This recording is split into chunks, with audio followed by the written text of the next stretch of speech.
大家好，今日係6月1號，歡迎廣西北滘荔枝協會嘅副會長過嚟參觀指導工作。呢啲就係我哋嘅妃子笑，已經開始逐漸成熟噶啦。我哋全程都係用小某標系列嘅。會長，你覺得嗰啲個荔枝如何？我睇佢啊，紅塵哥呢個示範，我每夜都要睇，冇睇我就睡冇熟。而家為咩呢？聽人都有經驗個，聽都有實力個，學習就揾得全世。佢嗰啲人呢，用嗰啲啊，佢用呢，你睇。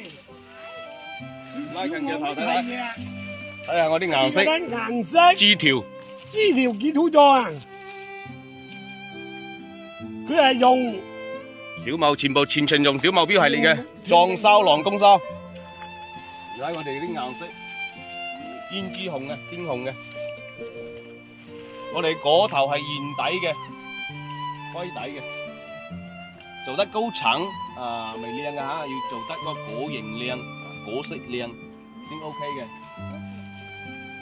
我哋準備紅塵哥全程傳授技術俾我哋呢準備用佢嘅小目標呢系列嘅產品，回到我哋北滘，我哋同啲店推廣，有興趣個，有想揾荔枝天使嘅佬就過來。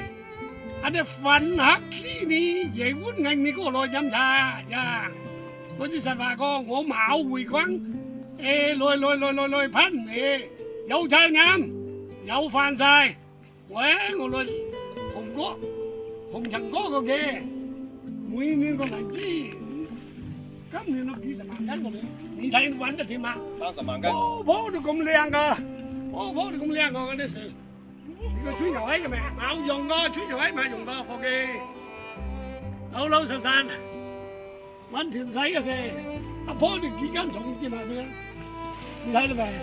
個女人都個女就執個插落，執咗幾十斤，執佢呢個坡啊，隨崩40斤，而家嗰啲嘢係隨崩嘅嘞，你睇到個女阿碌嗰啲坡啊，執嗰啲40斤嚟。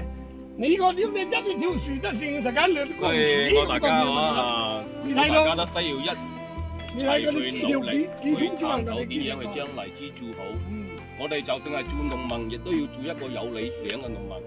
因為依家個社會係品質為王嘅社會，你做到產量未靚，要做到品質，知道未啊？因為依家嘅人對物質嘅要求咧係講質量嘅，唔係數量，所以我哋必須要做好質量，知道未啊？我哋一齊去努力，點樣去做好，一齊去探討。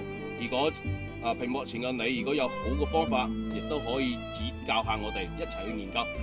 大家就一齊交啦，加油，加油啊！